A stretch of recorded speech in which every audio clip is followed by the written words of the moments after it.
ወይ ጓደኛዬ አሁኑኑ በቶሎና የማሳይ ነገር አለኝ። በሰላም ነው ግን እንደዚህ ቾከልከው?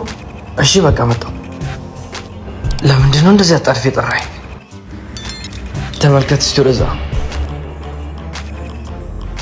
ገዝተህ እንዳይሆን ብቻ 50 ሚሊዮን ብር ያወጣውበት መኪና ባይዘዌ።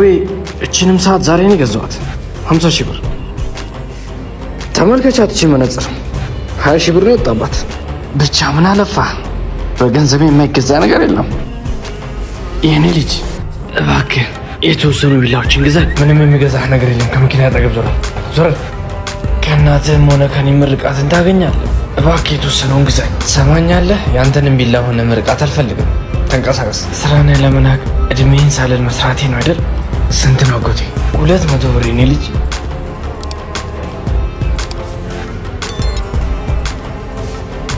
በርካታ ምርቃቶችን እና ጸሎቶችን ያጣሁ ከኔና ከእናትህ። የኔ ልጅ በጣም አመሰግናለሁ። ጓደኛዬ ምንድን ያደረግከው? 200 ብር እኮ ነው ያባከንከው። ሰውዬ ካጠገቤ ዞር ይበሉ። አልገዛም አልኩህ አይደል እንዴ?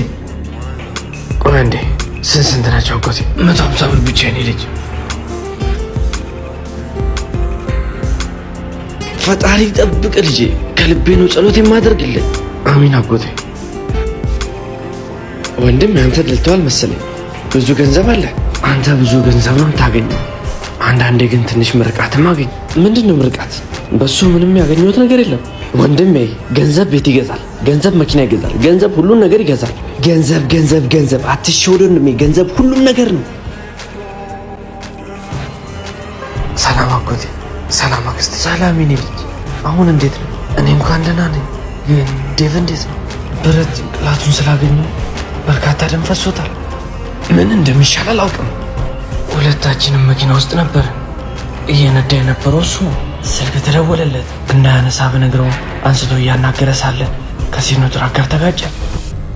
እኔን የገረመኝ እኔ እንዴት ምንም አልሆንኩም፣ እሱ እንደዛ ቆስሎ ሳለ። ዶክተር እንዴት ነው የልጅ ሁኔታ? አሁን በአሳሳቢ ሁኔታ ላይ ነው ያለው ዶክተር። ስለ ብር ምንም እንዳትጨነቅ፣ ምንም ስለ ገንዘብ እንዳታስብ። እንደ ውሃ ላፈስ እችላለሁ። ብቻ ልጅን አትርፉልኝ። በጣም ይቅርታ። በአሁን ጊዜ ግን ገንዘብ አይደለም ሊረዳችሁ የሚችለው። በአሁን ጊዜ መልስ ሊሰጠው የሚችለው ጸሎት ብቻ ነው። እባካችሁ ጸልዩለት። አመሰግናለሁ። በአሁን ጊዜ መልስ ሊሰጠው የሚችለው ጸሎት ብቻ ነው። በርካታ ምርቃቶችንና ጸሎቶችን ያጣሁ ከኔና ከእናት። እኔን የገረመኝ እኔ እንዴት ምንም አልሆንኩም። ፈጣሪ ጠብቅ ልጄ። ከልቤ ነው ጸሎት የማደርግልን። ምንድን ነው ምርቃት? በሱ ምንም ያገኘሁት ነገር የለም።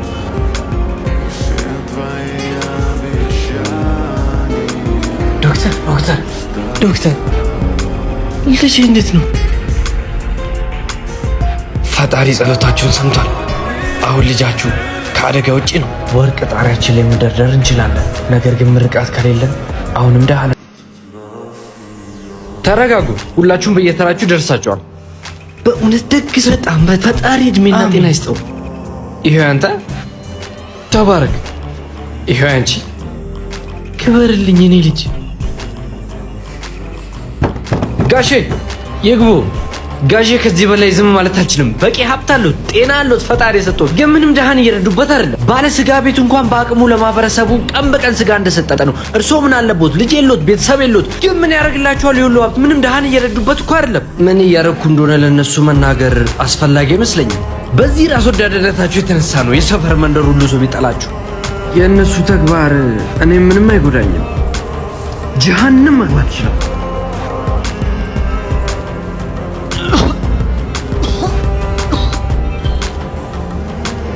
ወንድም የሁሉም ሰው ጥያቄ ያነሳል። ለድሆች ስጋ ማከፋፈል አቁመዋል እያሉ ነው። አዎ ልክ ነህ። እና ታዲያ ለምንድን ነው ድሆች መርዳት ያቆምከው? ለማህበረሰቡ እስካሁን ድረስ ቀን በቀን የምሰጣቸው ስጋ ብሩ ከኔ ኪስ አልነበረም እስካሁን የሚወጣው ከጋሼ ነበር። እስካሁን ድረስ ይወጣ የነበረው ልብስ የሚሰፉት የነበሩት ጋሼ።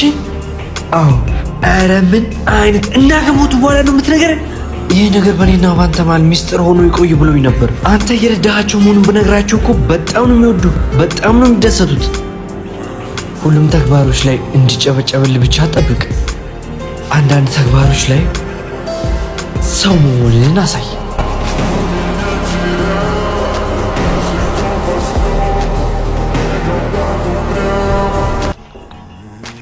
ምን ተሻለው ልጄ? ግራ የገባህ ትመስላለህ። እየጨለመም ስለሆነ እናና ቤት አድረህ ጠዋት ትወጣለህ።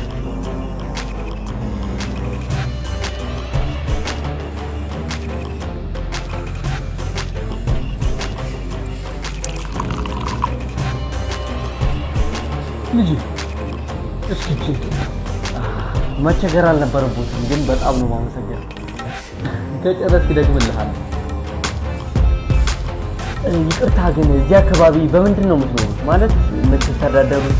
አይ ልጄ፣ አሁን የምትጠጣው ወተት አንዲት ላም እችዋል። እቺ ላም ማለት የኛ መተዳደራችን ናት። የእሷን ወተት እየሸጥን ነው የምንተዳደረው እንጂ። ጋሽዬ እንግዲህ እንዳከበራችሁ ፈጣሪ አክብራችሁ። የእውነት ደግ ሰው ናችሁ። በጣም ነው በሰላም አምናለሁ። ይሁን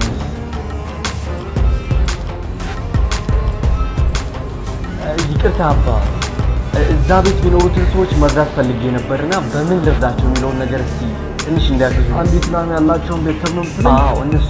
ጥሩ። የእውነት እነሱን መርዳት ከፈለግ ላሚቷን ሄደን ትገዛለህ።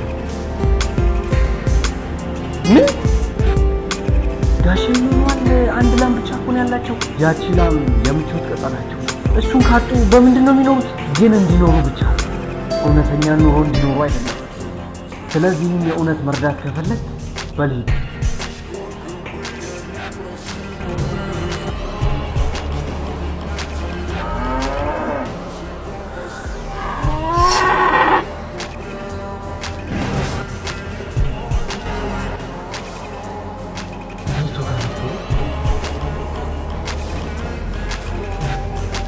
እንዴ ልጄ፣ እኔ ሰው አይጠፋኝም። የሆነ ጊዜ ቤት አድረሃል። አዎ አስተውሶኛል። በጣም ነው ደስ የሚለው። እንደማያውቅ ሆነ ደግሞ ስራም አግኝተዋል። አዎ የኔ ነው እንዴ። አንተ ከሄድክ በኋላ እኮ ላሚቷ ሞተች። ምን በላውን ነገር አጣን። በቃ ልጄ እና መሞካከር ጀመረን። ከልጄ ጋር ከትንሽ ተነስተን እዚህ ቦታ ደረሰን እላለሁ። እውነት ነው እልሃለሁ። ላሚቷ ሞቷ በጣም ይለቀ እንድንሰራ ነው ያደረገን። ያቺ ላም የምቾት ቀጠናቸው። እሱን ካጡ በምንድን ነው የሚኖሩት? ግን እንዲኖሩ ብቻ፣ እውነተኛ ኑሮ እንዲኖሩ አይደለም። በአንድ ገጠራማ ስፍራ አንድ ጠንካራ ፈረስ ሳይሰለች ቀኑን ሙሉ ስራ ይሰራ ነበር። ዛሬ በጣም ነው የሰራሁት። ምናልባት ነገ እረፍት ማድረግ ሳይኖርብኝ አይቀርም። ለምንድን ነው እንደዚህ ደከመ ጀግናው?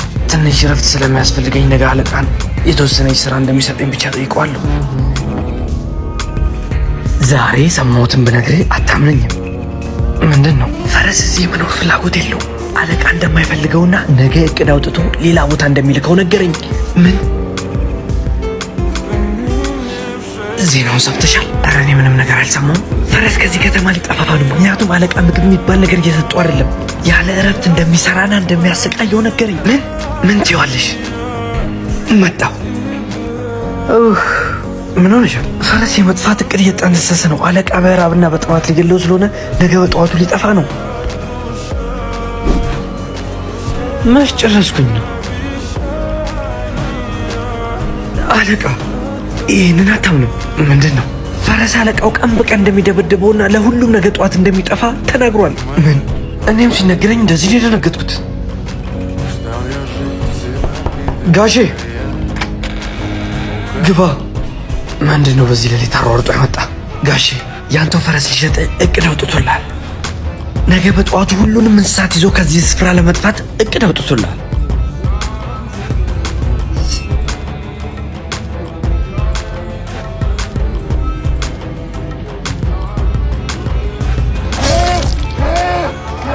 ፈረስ ለጓደኞቹ ያጋራው ስለ ነገ ትንሽ ረፍት ነበር። ይህ የሚያሳየው የሰው ልጆችን መራር እውነታ ነው። ሰዎች እናንተ ፊት ለፊት ሊያስመስሉ ይችላሉ፣ ነገር ግን ከእናንተ ጀርባ መቃብርም እየቆፈሩላችሁ ሊሆን ይችላል።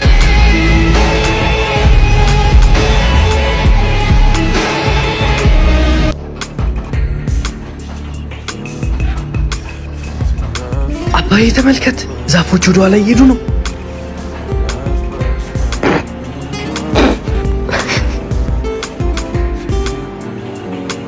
አባዬ ተመልከት፣ ጉሞቹ እኮ እየተከተሉ ነው።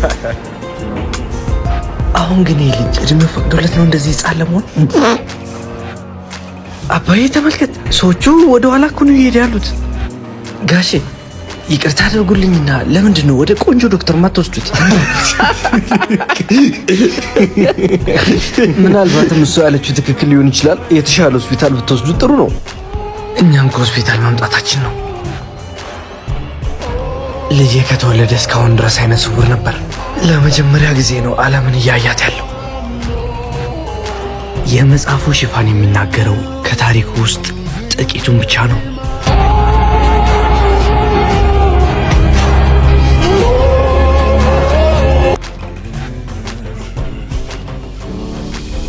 የኔ ልጅ ይህንን የቴዎድሮስ ምስል አንተ ነህ ሳልከው? አሁንማ የኔ ነኝ። ነገር ግን ሰዎች አይተውት የሚወዱት ይመስልሻል? እሱን ለማረጋገጥ ከፈለግ ነገ በጠዋቱ ሄደ ሰዎች የሚበዙበት አካባቢ ስዕልን አስቀምጠው። ነገር ግን ስታስቀምጥ ይህንን መጽሐፍን እንዳትረሳ። ስህተቱ የቱ ጋ ነው? መልካም እድል ካያ።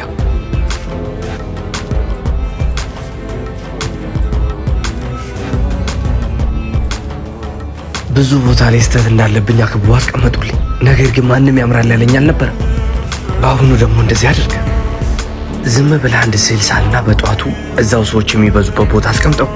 ነገር ግን ይህንን መጽሐፍ እንዳትረሳ። ስህተት ካገኛችሁ አስተካክሉት።